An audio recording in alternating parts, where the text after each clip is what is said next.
இந்தியாவின் முதல் சுதந்திர நிலப்பரப்பு இந்த தீவு. நமது மூவர்ண கொடியை முதலில் இயற்றிய நேதாஜி சுபாஷ் சந்திர போஸ். எங்கே தெரியுமா? 150 ஃபீட் இந்த கொடி கம்பத்தோட ஹைட். இந்த கொடி கம்பத்தை திறந்து வச்சது யார் தெரியுமா? நமது பாரத பிரதமர் நரேந்திர மோடி அவர்கள். மக்களே, வீடியோ ஸ்கிப் பண்ணாம பாருங்க, அப்பதான் புரியும் வீடியோல நான் என்ன சொல்றேன்ட்டு. வணக்கம் மக்களே, வெல்கம் டு கப்பல் தமிழன் சேனல். இன்னைக்கு நம்ம எங்க வந்திருக்கோம் பாத்தீங்கன்னா ஃபிளாக் பாயிண்ட். இந்த ஃபிளாக் பாயிண்ட் எங்க இருக்குன்னு பாத்தீங்கன்னா அந்தமான் நிக்கோபார் ஐலாண்ட்ல ஸ்ரீ விஜயபுரம், பழைய பேர் என்னன்னு பாத்தீங்கன்னா போர்ட் பிளேயர்.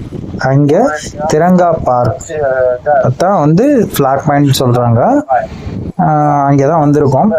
இந்த ஃபிளாக் பாயிண்ட பத்தி தெரிஞ்சுக்கிறதுக்கு முன்னாடி நம்ம சேனல்ல இதுக்கு முன்னாடி நீங்க பார்க்காம இப்பதான் பாக்குறீங்கன்னா, சப்ஸ்கிரைப் பண்ணாம இருந்தீங்கன்னா சப்ஸ்கிரைப் பண்ணி விட்டுருங்க. பக்கத்துல பெல் பட்டன் இருக்கும், அந்த பெல் பட்டன் அமைக்கிட்டீங்கன்னா நோட்டிபிகேஷன், நான் இப்பெல்லாம் வீடியோ போறேன்னா அப்பெல்லாம் உங்களுக்கு வந்து நோட்டிபிகேஷன் காமிக்கும். வாங்க மக்களே, வீடியோக்குள்ள போகலாம். நம்ம வந்து ஃபிளாக் பாயிண்ட்டுக்குள்ள வந்தாச்சு. அங்கே உள்ள வியூஸ் தான் நீங்க இப்ப பாத்துக்கிட்டு இருக்கீங்க. பாருங்க எவ்வளவு அழகா இருக்கு. அங்கனக்குள்ள நிறைய தூண்களா இருந்தது. அந்த தூண்கள்லாம் என்னன்னு பாத்தீங்கன்னா உயிர் தியாகம் செய்தவர்களை நினைவு கூறும் வகையில் அவங்களோட பெயர் படிக்கப்பட்ட தூண்களை வந்து அமைச்சு வச்சிருக்காங்க. அதுக்கு பக்கத்துலேயே வந்து நம்மளோட ஐயனார் கோயில், தமிழர்களின் பாரம்பரிய கோயிலான ஐயனார் கோயில் வந்து நல்ல பிரம்மாண்டமாக கட்டி அந்தமான் வாழ் தமிழர்கள் வழிபாட்டு வராங்க. அதுக்கு முன்னாடி உள்ள வியூஸ் பாருங்க எவ்வளோ அருமையாக இருக்கு. அந்த ஐயனார் கோயிலில் வந்து வருடத்துக்கு ஒரு முறை வந்து திருவிழா நடக்கும். அந்தமான் வாழ் தமிழர்கள் அனைவரும் ஒன்று கூடி வந்து அந்த திருவிழாவை நடத்தி மகிழ்ச்சியா. கோயிலின் சிறப்பு வந்து நம்ம கோயிலுக்கு பக்கத்துலேயே வந்து ஃபிளாக் பாயிண்ட் அமைஞ்சிருக்கிறது தான். வர்ற தமிழ்கார டூரிஸ்ட்டு மறக்காம அங்கே போய் வழிபட்டு வருவாங்க நிறைய பேர்.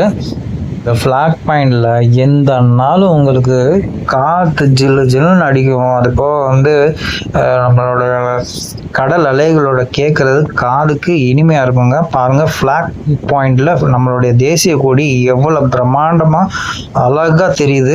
இந்த மாதிரி வந்து நான் எந்த இடத்துலையும் பார்த்ததில்ல. நானும் பல ஊருக்கு போயிருக்கேன்.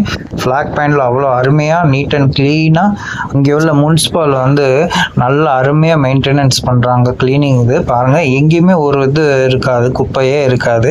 அந்த அளவுக்கு மெயின்டெனன்ஸ் ஒர்க் போயிட்டு பண்ணுறாங்க. அது போக வந்து இப்போ வந்து ஃபிளாக் பாயிண்ட் வருது, வேலைகள் நடந்துகிட்டு இருக்கு. ஃபுட்பாத்தோட வேலையை நல்லா பண்ணிக்கிட்டு இருக்காங்க. இங்கே வர்றவங்க எல்லாருமே இந்த இடத்துல நின்று செல்ஃபி எடுக்காம யாரும் போக மாட்டாங்க. இது என்னன்னு பார்த்தீங்கன்னா 1943 டிசம்பர் 30 நேதாஜி சுபாஷ் சந்திர போஸ் அவர்கள் வந்து இந்தியாவில் முதலாக வந்து தேசிய கொடி இயற்றியது வந்து அந்தமான் நிக்கோபார் தீவுல போர்ட் பிளேயர்ல தான் ஃபர்ஸ்ட் இயற்றப்பட்டது. இது நினைவு கூறும் வகையில தான் வந்து நமது பாரத பிரதமர் நரேந்திர மோடி அவர்கள் வந்து அந்தமான் வந்திருக்கையில வந்து இங்க வந்து ஃபிளாக் பாயிண்ட் வந்து ஹோஸ்டிங் பண்ணிட்டு போயிருந்தாங்க.